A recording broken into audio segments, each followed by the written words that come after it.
защото големи ми брат по-добре виждаше от Ванга. Ванга зрячо няма, той е духовно, виждане няма, а брат ми виждаше и чуваше. Да, и то не тук чува, като аз. Аз тук никога не чувам, аз чувам тук. И сега ние работим със Сиво, нека тъй да го нарича, да го изговарям от фамилия. Работим вече от 63-та година до сега. Имаме безброй натрупани неща. Кои години, преди 20-30 години съм виждала неща, сега се става. Кога аз съм видела, може би има 30 години, не и повече. Аз видя, че двете германи ще се съединят.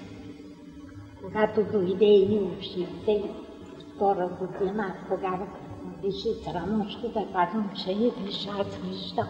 Мене ме беше много срамно. Да.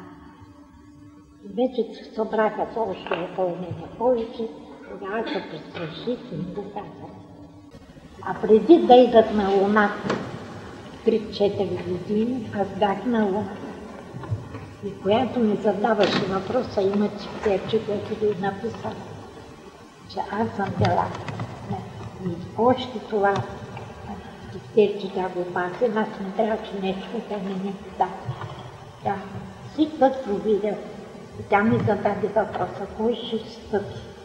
Кой ще стъпи? Аз нямам нация. Всичките хора ми са еднакви. Аз няма ни Англия, ни Франция, нямам. Само аз ги разглеждам по физиономия. Идва и Горбовски, Унаки, Моравски, идва този, как се казва,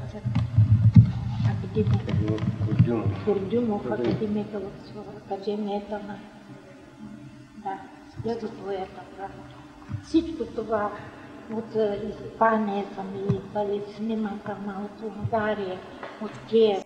След 2000-та година, 25 до 30 година, ще се развива науката.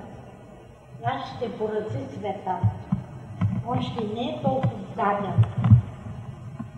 До 30 година, после от 300 на нататък, 31, 35, 37, вече ще се отива това духовния живот.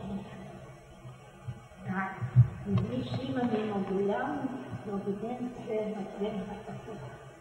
Доколкото виждаме към края на цикъла, аз мисля, че вече почти хората няма да са били като че врата, кой е, границите, като че ли ще се заличат. Христос, никой красив човек не го е видял. Отражение Христос. Аз гледам, гледи отражение Христос. Светлина такава, бисерна, не е огня, не е като игрища. Така бисерна, не мога да ви опиша каква е. Той е в цялото си величие. Туника, овал, тиберена, и лейте медни коси, тъмно, медни коси, тъмно съси. Да, стои една много хубава поза, така смирена. Аз само помня, че и друго нищо не става така. Тя малко потрепти. Христос няма ореол.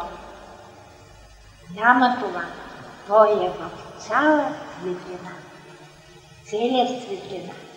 Но ние, например, самия Той. А това е отражение Христос.